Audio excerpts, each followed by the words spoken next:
Need a blueprint to start your mobile notary business? Don't stumble through the process. You need an outline for success. Introducing the Mobile Notary Blueprint by Derrick Spruill. Build your thriving mobile business and protect yourself from costly mistakes with expert advice. Buy your copy of the Mobile Notary Blueprint by Derrick Spruill from any online bookstore, Amazon.com, Barnes & Noble Bookstore, booksofmillion.com, bookshop.org, Mobile Notary by DerrickSpruill.com, or download from Kindle and build your successful notary business today. Welcome to Notary Knowledge. Glad to be here for another one. Yeah, and before we really get moving, I want to remind everyone to check out the Notary Knowledge books by Derrick Spruill. Oh, absolutely. Those are essential if you're taking your commission seriously. Completely agree. Yeah. You should also definitely head over to the Notary Knowledge website when you have a minute. Lots of great resources on there. For sure. And if you enjoy the show, please rate it, subscribe, and share it with others. It really helps us out. It really does. So what are we tackling today? Well, think about a self-checkout lane at the grocery store for a second. Okay, I'm picturing it. It functions entirely because of an underlying invisible social contract, right? Oh, yeah. You scan your stuff, you pay, you leave. Exactly. The whole system just assumes that, 99% of people are operating in good faith. Right, because if people stop playing by those assumed rules, the efficiency we all depend on completely collapses. Exactly. So imagine what would happen if someone walked up to that grocery scanner, absolutely convinced that the supermarket actually owed them $1 million. Wow, okay. Yeah. They genuinely believe that if they just punch in a very specific secret string of numbers on the keypad, the register will just pop open and hand them cash. Which obviously isn't going to happen. Right. And when the machine inevitably beeps and tells them to insert a credit card, they decide to completely paralyze the store's entire inventory system in retaliation. That sounds like a nightmare for the manager. It is. And today we're taking you into a bizarre alternate reality that operates exactly like that broken supermarket scenario, but on a massive systemic scale. We are talking about navigating the sovereign citizen movement, aren't we? We are. And we're pulling from a fascinating stack of serious legal and government sources today. I've been reading through guides from the UNC School of Government, the Foreign Affairs Manual. Oh, the State Department stuff. Yeah. Plus warnings from the HUD Office of Inspector General and threat bulletins from the National Notary Association. It is a dense collection of material to sort through, but it's really necessary. Definitely. We're looking at a decentralized ideology that is quietly clogging up the U.S. legal system and, honestly, causing millions of dollars in financial damage every single year. Which is wild, because on the surface, this group might just sound like, a fringe internet conspiracy. Right. But they're executing what law enforcement officially categorizes as paper terrorism. Right. So our mission for you, the listener, is to explore how this deeply strange ideology works and analyze the mechanical loopholes they try to exploit. And most importantly, we need to understand how frontline workers like notaries, real estate agents, county clerks can actually protect themselves. Because they get unwittingly dragged into these devastating legal schemes all the time. They really do. But to grasp why they pose such a unique threat to the legal system, you first have to understand their foundational premise. Yeah, you have to step inside the alternate reality they believe they inhabit. Exactly. Okay, so let's get into it. The core belief of the sovereign citizen movement is that the existing American government is just an illegitimate, fraudulent corporation. Right. They think the courts, the tax system, local police, all of it is fake. And they believe they are completely exempt from its authority. That's the baseline, yeah. But I am genuinely stuck on the mechanics of living day to day with this belief. If they think the government is illegitimate, how do they justify using U.S. currency? Like to buy a cup of coffee or pay rent. Exactly. How does that work in their minds? That is where the cognitive gymnastics come in. It's wild. The specific historical mythology they've built to justify this is incredibly intricate. Okay, walk me through it. Well, the prevailing theory traces back to the 1930s, specifically when the United States abandoned the gold standard. Oh, right. I remember reading about FDR's executive orders regarding gold, but how does that connect to modern legal immunity? So, according to sovereign ideology, when the federal government stopped backing its currency with actual gold, it suddenly needed new collateral. Collateral for what? to cover the country's massive debts to foreign investors. So they believe the government began using its own flesh and blood citizens as that collateral. Wait, literally using people as collateral? Yes. The theory goes that whenever a baby is born in the U.S., the government creates a secret treasury account in that child's name. Oh, wow. And they think this account is funded with anywhere from hundreds of thousands to millions of dollars. And so, to manage this secret corporate account, the government supposedly creates a fictitious corporate shell identity for you, right? Exactly. They refer to the shell as the straw man. The straw man. And the way they prove this straw man exists is actually quite clever in a twisted way. Oh, you mean the font thing? Yeah. They point to the fact that your name is almost always written in all caps on official documents, like your birth certificate, your driver's license. Your W-2 tax forms. Yeah. Everything. Right. So they draw a hard line between the physical, living human and the all-caps corporate straw man. Yeah, and when they use U.S. currency or engage with the economy, they claim they are merely acting as an authorized, reluctant agent for that corporate straw man. So they aren't participating as their true sovereign self. Precisely. It honestly sounds like someone who thinks they've discovered a developer cheat code in a video game. That is the perfect way to describe it. They are utterly convinced that if they just use the right magic words or format their signature in a highly specific way, they can unlock this secret treasury account. And discharge all their mortgages, clear their credit card debt. Just become completely untouchable by the rules of the game. That video game analogy really captures the psychology at play. But it is also crucial to note that sovereign citizen is just an umbrella term. Right. It's not like one central club you join. No, not at all. This isn't a highly organized group with a central leader or a headquarters. It is a wildly decentralized spectrum of adherents. So you have individuals who fall down an internet rabbit hole just trying to get out of a municipal traffic ticket. All the way up to extreme anti-government militias.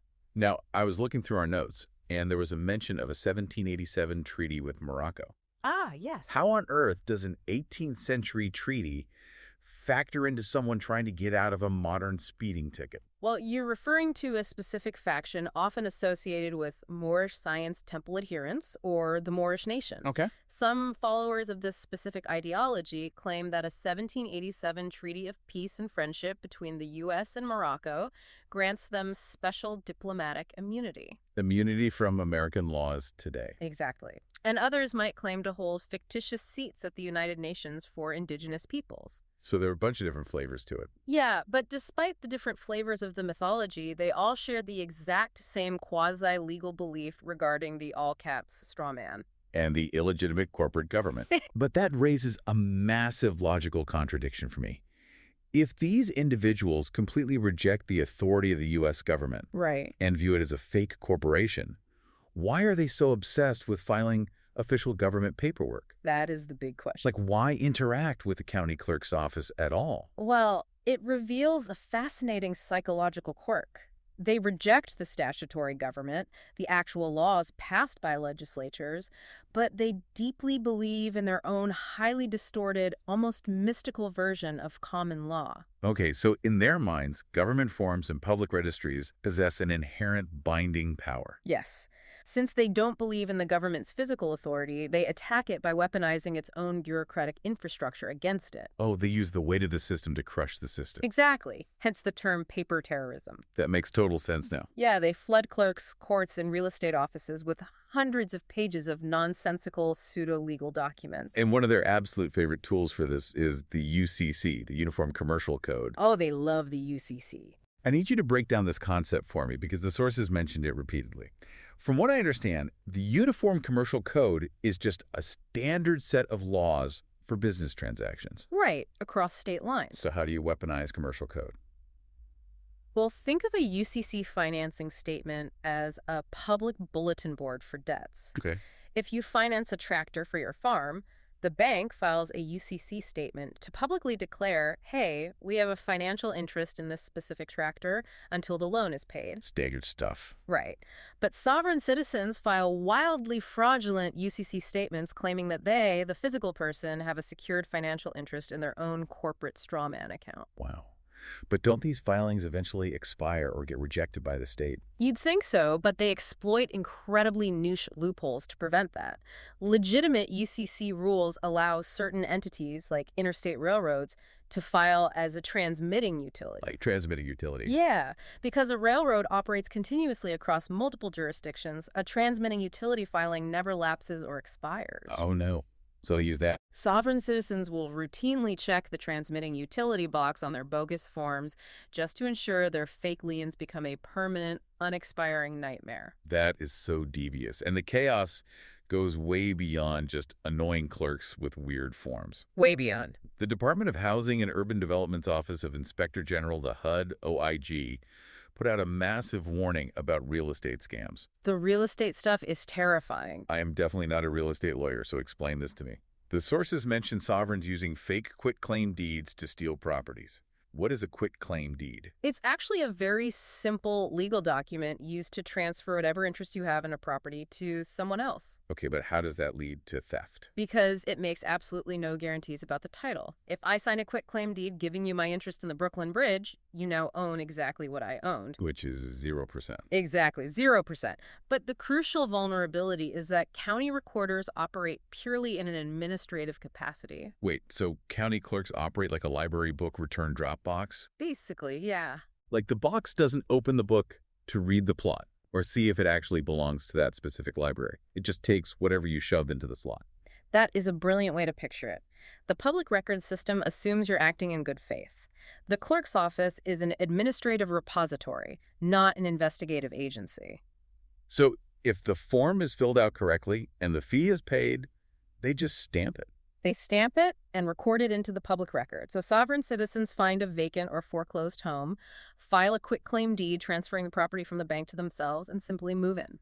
They just move into a vacant house. So they chain the locks and set up an alarm system. That is wild. Yeah. And the HUD OIG report detailed instances where they were not only squatting, but illegally renting out these stolen properties. To unsuspecting low-income tenants using Section 8 government vouchers. The government ended up having to prosecute to recover over $17 million in voucher funds in one 4-year period. It's a staggering amount of fraud built on a single piece of unverified paper. But the paper terrorism gets incredibly vindictive, right? Like when a public official crosses them. Oh, absolutely. If a judge rules against them or a police officer writes them a ticket, the retaliation is severe. They file massive, completely baseless financial liens against the personal property of that official. We are talking about fake liens for $10, $20, sometimes $50 million. It's purely to cause pain. But here's what I don't understand about the retaliation. So a judge has a $10 million lien placed on their family home. Right. Why can't that judge just call the county clerk and say, I'm a sitting judge, this person is a known sovereign citizen, delete this garbage document from my property file? Because that would violate the fundamental principle of due process. Really? Even for an obvious fake? Yeah. The clerk does not have the judicial authority to unilaterally declare a filed document invalid, even if it looks absurd. Wow. Once that lien is in the system, it clouds the victim's property title. If that judge tries to sell their house or refinance their mortgage, the title search flags a $50 million debt. So the transaction is instantly blocked. Instantly. It ruins the victim's credit score, and it takes incredible amounts of time, stress, and legal fees to force the courts to formally expunge the fake record. Which brings us to the front lines of this bureaucratic war.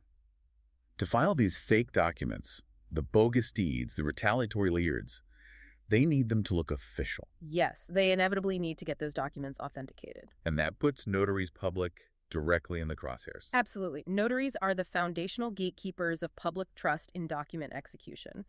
Sovereign citizens actively hunt for notaries to place an official state seal on their pseudo-legal gibberish. Here's where it gets really interesting because the irony is just off the charts. Oh, it really is. You have someone who loudly claims the state is an illegal, fraudulent corporation, aggressively seeking out a state-commissioned notary public to authenticate a document declaring they are exempt from the state. The cognitive dissonance is staggering to an outsider.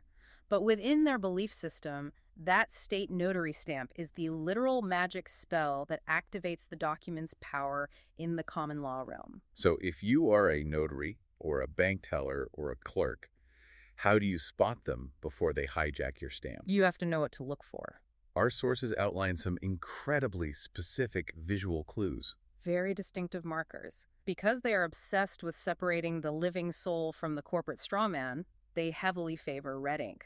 Right, because they view red as symbolizing the blood of a living human. Exactly. You will see them signing documents exclusively in red ink, or literally pressing a red ink thumbprint onto the paper next to their name. I've also heard you'll notice highly unusual punctuation disrupting their names. Oh, constantly.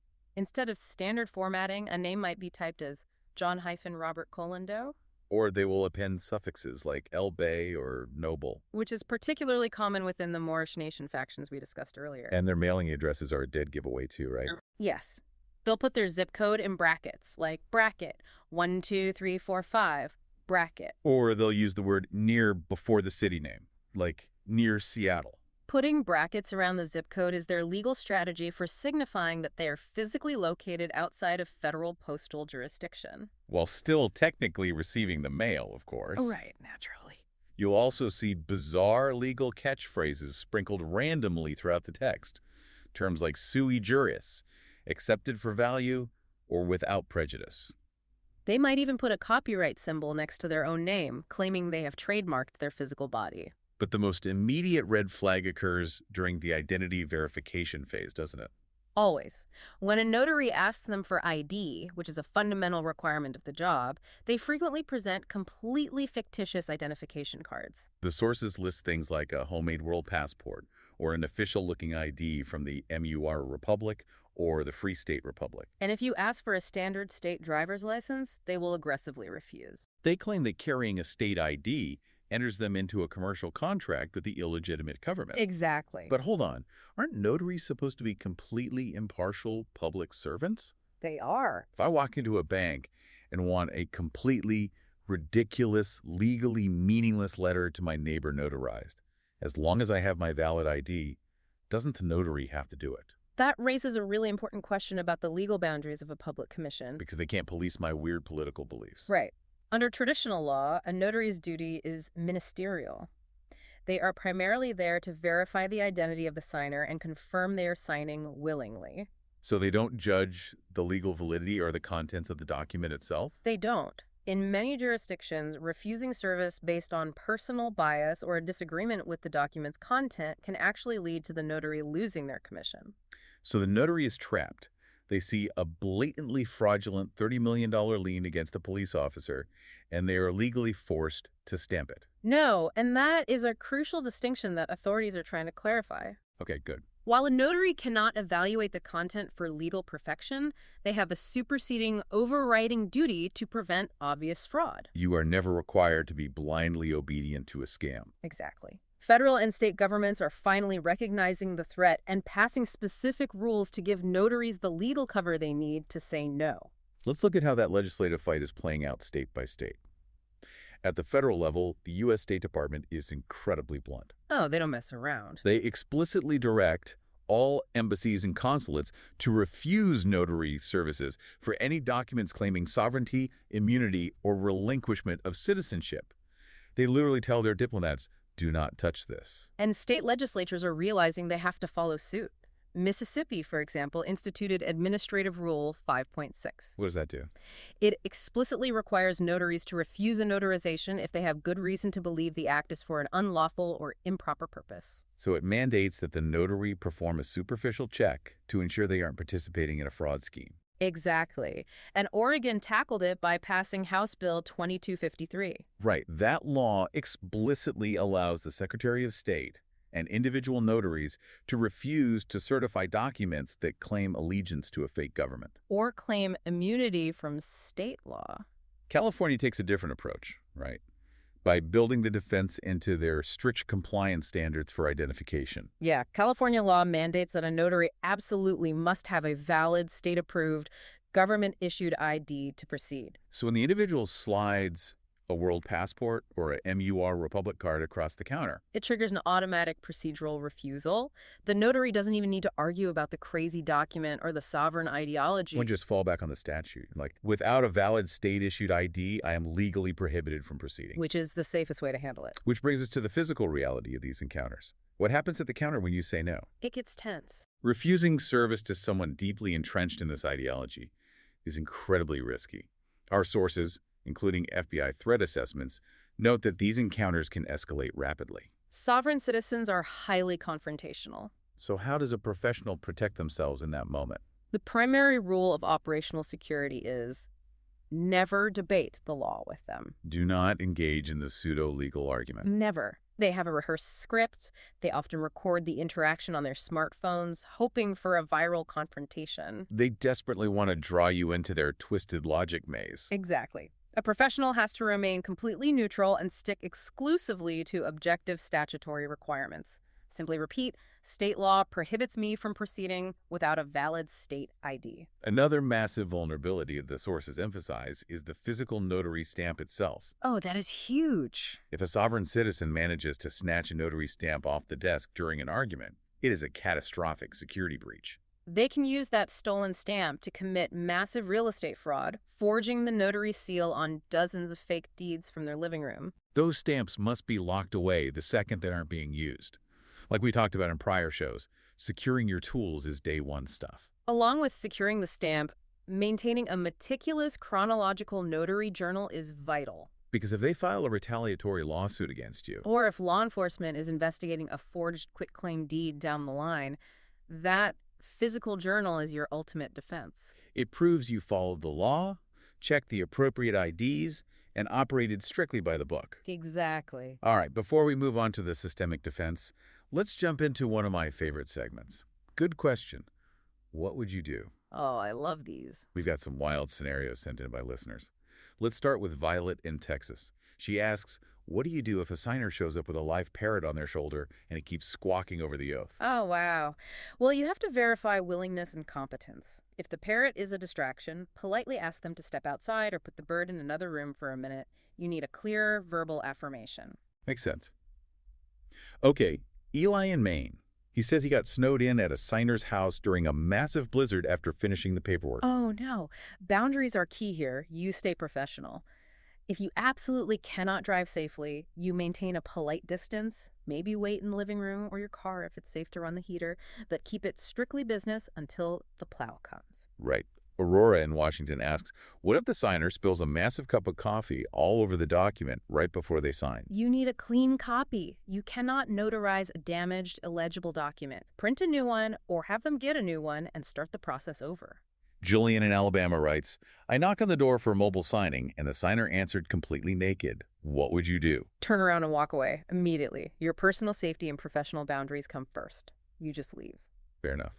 Last one, Sadie in Oklahoma. She says, I was doing an agricultural loan signing in a barn and a literal bull blocked the only exit. A bull. Listen, you don't mess with an angry bull. Again, safety first. Wait for the farmer to secure the animal. Never risk your life for a signature. Honestly, great advice across the board.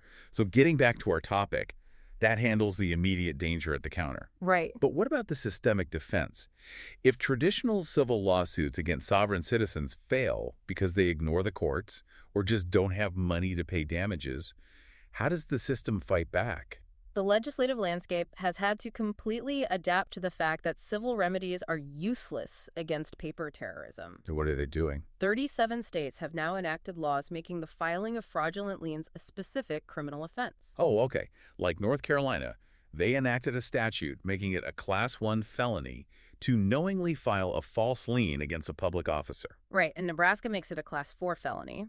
Their law is incredibly broad, covering any attempt to harass or obstruct a government operation with fake paperwork. That legislative shift is profound. It moves the burden away from the victim. Exactly. Instead of a targeted judge having to hire a private civil lawyer to clear their name, the state steps in and prosecutes the filing as a criminal act. However, even with these criminal laws, a notary or a clerk might still get sued personally by one of these adherents, right? Oh, definitely. The lawsuits are entirely frivolous, but you still have to hire an attorney to get a judge to officially dismiss it. Which is exactly why our sources strongly recommend errors and omissions insurance, commonly called E&O insurance. Absolutely essential. A standard notary surety bond only protects the public if the notary makes a mistake.